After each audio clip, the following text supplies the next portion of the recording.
Sup guys, Easy here. Today I'll show you some beautiful, like, really beautiful watches, but not only that, got some offerings that went all in. I didn't post before as the prices of some of these were super high on previous sales, so buy only if you find it attractive. Only the last sale of the month remained, and so as always, we'll leave you my discount codes on the description. A take on Nico's watch, but with a more grounded price, and we'll leave you a link to this beauty from San Martin that I'm wearing now. Without further ado, let's get it started. Let's get it started. I can't get enough of this watch, guys. Okay, check this absolute beauty from Boderry. And just so you know, this list isn't based on price, so stick around. I'll be jumping between cheaper and pricier options. All right, man, Boderry really cooked with this one. Quick rundown: full titanium, sapphire crystal, automatic movement, gorgeous dial, and the finishing is seriously impressive. Screws and quick release end links as well. I mean, what is this even doing here? This thing has no right to be this affordable and this well made. And here's the kicker. It's the watch on this list with the most options. Every color under the sun and bronze too. Yeah, why not? This is an original Boderry design and no, yeah, they cooked. Absolutely cooked. Have a look at this strap. That color combo is ace, by the way. This is the titanium version with the peacock green dial. Okay, right? And they've designed the bezel so the titanium actually protects the crystal. It's a proper utilitarian field/tool watch, but it still pops on the wrist. Like, really pops. They smashed this one. And just for the record, I asked them for this watch. It wasn't offered to me. It was me who asked them. Can't wait to wrap up the full review on this one. Awesome. As most of you are watching from TV, you can pause the video and scan this with your phone to go to the exact page of each watch. Okay, let's get this one out of the way. This watch, or well, the one it's based on, was super polemic. And I won't be here trying to defend Nico, but I won't be trashing him either. He did it because he can, and you would do it too if you could. Same for me and your aunt and everyone. Let's cut the crap and be honest here, okay? He sold out a watch that is basically a one-to-one copy of this model. I don't have his version to compare. This one was around 80 bucks or so. And if you don't know, Nico was able to sell out his for more than $1,000. Same jump hour, ST17 movement, same specs, same everything. I imagine the finishing, or at the very least the quality control, is better. Not that there's anything wrong with this one. I mean, I don't know. I want to think his watch is even better. It has to be better, right?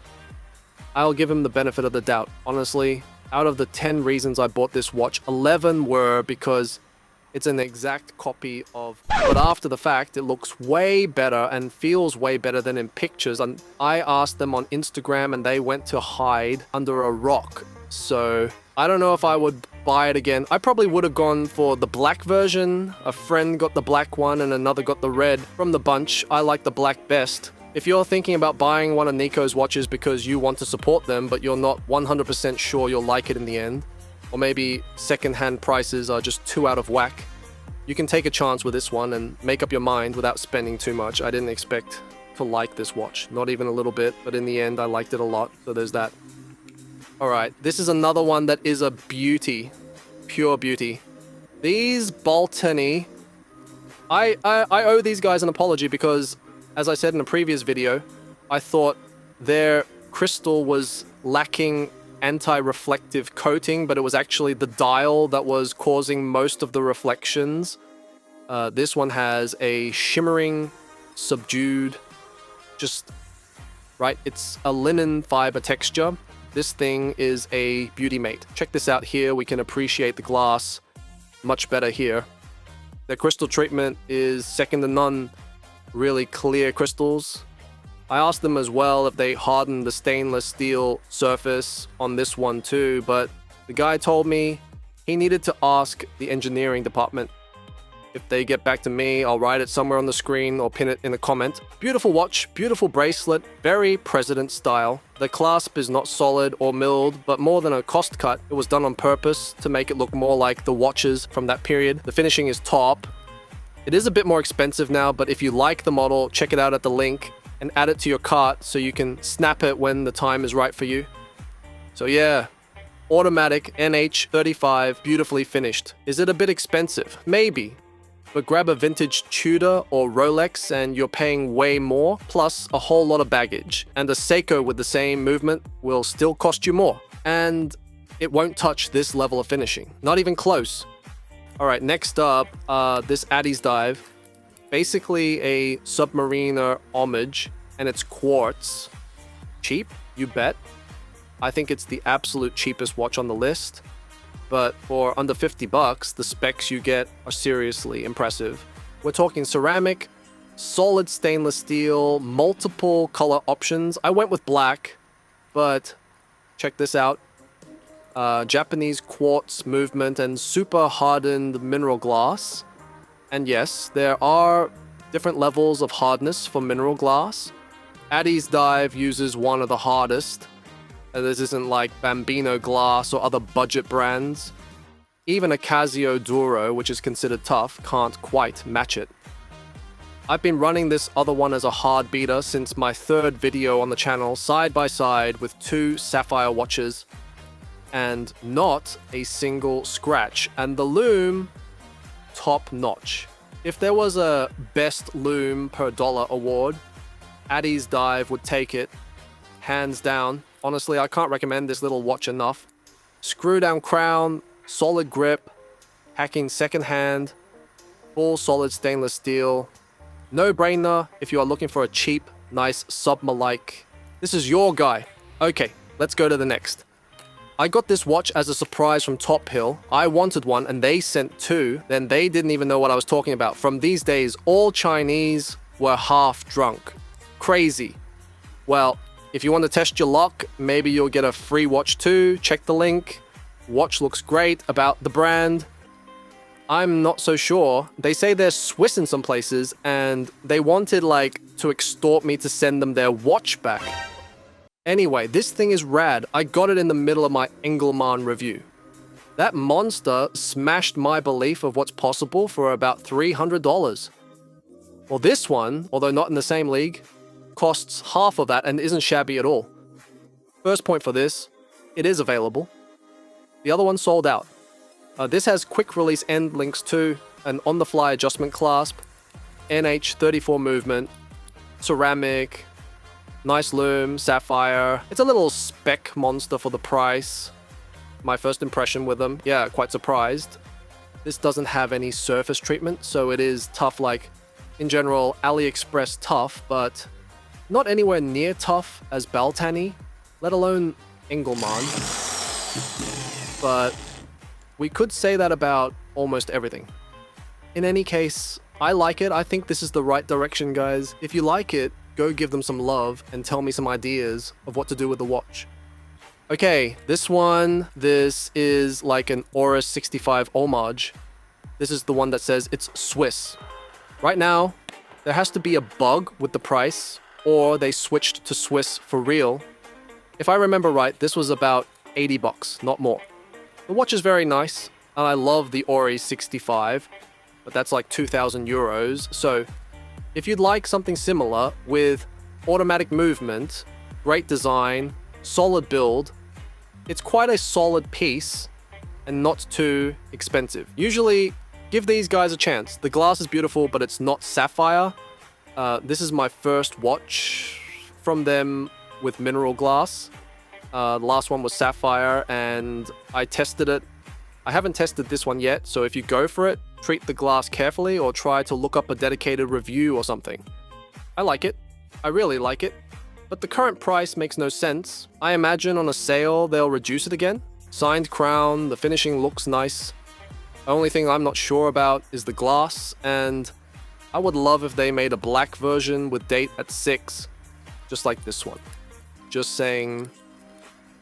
Alright, speaking of Swiss, what's going on with the Swiss and these guys? But no, seriously, this one actually is Swiss where it counts. It's running a Swiss Ronda GMT movement. Yes, it's quartz, but it's the last quartz on the list. And with loom like this, I can forgive absolutely everything. check this loom, guys. Wow, unreal.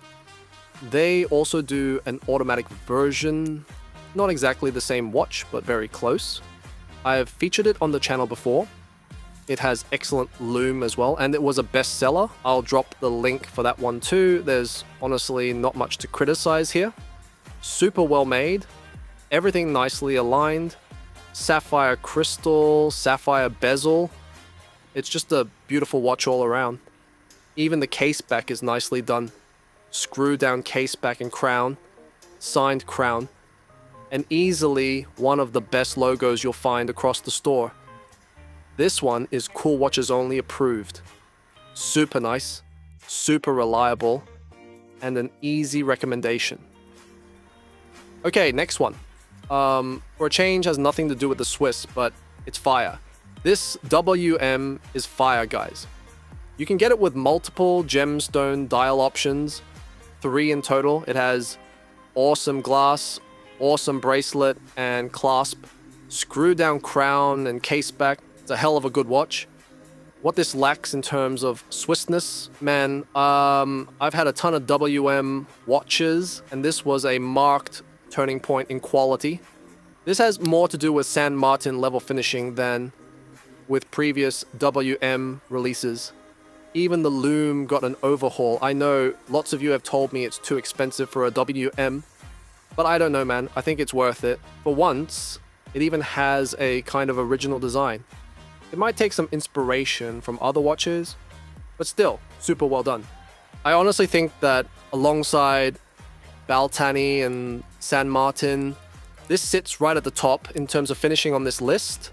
Alright, next up, another Wishdoit automatic, and honestly, one of the best looking watches they've made. It's basically an Islander homage, and it's super nice. Out of the box, it comes on a stainless steel bracelet, but it's not the most comfortable. That said, with these bold colors, these watches are begging for custom straps to match the vibe. I'll leave links to the straps as well. They're super comfortable and nice and colorful. Once again, sapphire crystal and sapphire bezel with really nice finishing all around. The dial texture is especially well done, very detailed and sharp. I haven't handled the Islander in person, but from photos alone, this one actually looks sharper. And keep in mind, the Islander sits around 400 to 500 bucks. This one is just over 100. Apart from the bracelet, I've got no real complaints. And even then, it was probably just bad luck, since all my mates who got theirs were totally fine. So yeah, no problem recommending this one. Bottom line, this is summer on the wrist. Properly beautiful watch. Alright, this watch. First things first. Sorry, I said no more quartz on the list, and I completely forgot about this one. Not the watch itself, just the fact that it's quartz. It runs the VH31 sweeping seconds hand movement, and visually it wears like a mechanical or automatic for all intents and purposes. This is the C version, basically the third iteration, and they call it Elementum. And this dial, hands down the best dial on the list. It has these iridescent reflections that are genuinely mind-blowing. I don't know how well it comes across on camera, but it reminds me of hummingbird feathers or ice at night when the light hits it just right. I honestly can't get enough of this watch. I've worn it almost non-stop since I got it. Since starting this channel, I don't remember wearing the same watch for this long. I genuinely love it. In a video I was invited to, I specifically picked this watch for the dial as one of my absolute top 3 watches of the year, and the other 2 cost roughly double and triple the price. This is clearly an homage to the Grand Seiko Evolution 9. No way around that, but with this cracked ice dial, as far as I know, Watchdives is the only brand offering something like this under $500. Add the clean design into the mix, and this becomes a serious one-watch collection contender. The only real downside is the lack of a date window, but I don't know, I'd take the sweeping second hand over a date window anytime. They've already released a D version with more dial options. I'll link both this one and the newer versions in the comments so you can pick whichever dial speaks to you. But man, this dial. This dial is fire. This is the kind of dial that turns a 3 into a 10. And this isn't a 3 by any stretch. I even upgraded the clasp because the stock 1 isn't great. And I like this watch that much. The watch was free, but I paid for the clasp myself. I'll link that too if you're interested. Alright, last, but definitely not least. This is easily one of the most beautiful watches on any list. Watchdives still has some ground to cover to reach this level of finishing. I just wish they'd update it with more dial options. And without the Chinese letters, the horses, dragons, and all that stuff. Honestly, the perfect watch would be this case with a Watchdives dial and Baltany crystal. I won't go too deep into this one because I already have a full review up. Go check that out if you're interested. This thing is an absolute monster. It is a bit more expensive than the others here today, but even so, I think the value here is massive. Short specs, Miyota 9, premium movement, traditional porcelain inspired dial, top finishing, it beautiful. Everyone says it's a Garda, it is not. Alright, so all the links are in the description. If I missed anything, let me know down in the comments. That's it. I'm out.